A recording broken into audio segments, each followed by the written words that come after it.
नमस्कार शेतकरी मित्रांनो, आपल्या शेतात आपण खरीप हंगामासाठी आपण मक्याच्या सरी पाडत आहोत. आपल्याकडे ठिबक असूनही आपण ठिबकच्या माध्यमातून आपण मका घेणार नाही. पावसाच्या पाण्यावर आपण मका घेणार आहोत. ठिबक आथरणं, आणखी गोळा करणं खर्चिक काम आहे. त्यासाठी आपण पावसाच्या पाण्यावर मका पेरणी करणार आहेत, लागवड करणार आहोत. आपल्या शेतात ट्रॅक्टर आलेलं आहे. मक्याच्या सरी पडण्यासाठी एका सारीमध्ये 2 फुटाचे अंतर आहे.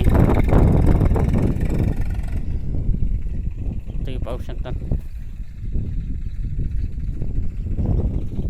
योग्य अंतर आहे.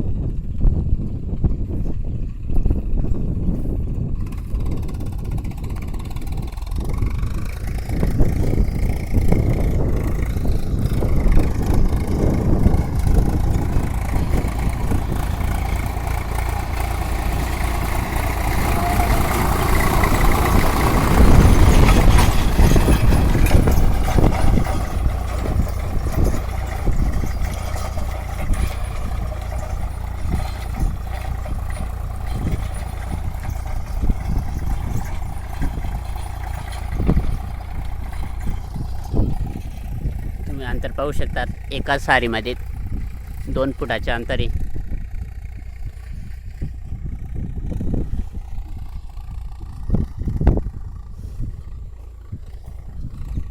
तुम्ही पाहू शकतात आपल्या शेतात या ठिकाणी खरीप हंगामामध्ये आपण 741 हे वाहन लावणार आहोत. आडवंटा कंपनीचे नवीन वाहन आलं आहे. 2-2.5 वर्ष झाले ते वाहन यायला. आपण ते वाहन लावणार आहोत कारण त्या वाहनाची गिट्टी बारीक असते आणि दाणे खूप येतात आणि कॅप्सूलमध्ये दाणा असतो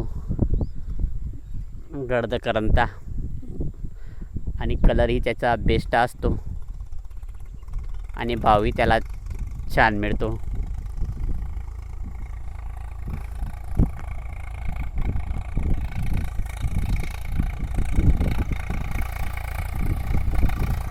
तुम्ही पाहू शकता सरी कशा प्रकारे पडत आहेत.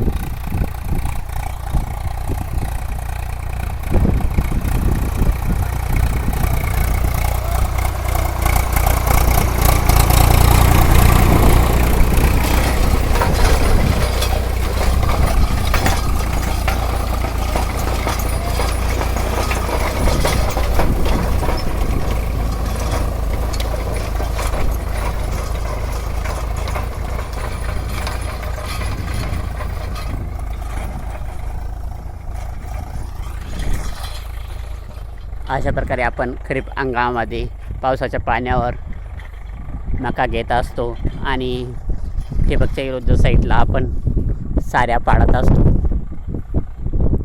कारण ठिबकच्या माध्यमातून काही शेतकरी मका घेत असतात, पण आपल्याला पावसाच्या माध्यमातून देवाच्या पाण्यावर आपण मका घेणार आहोत.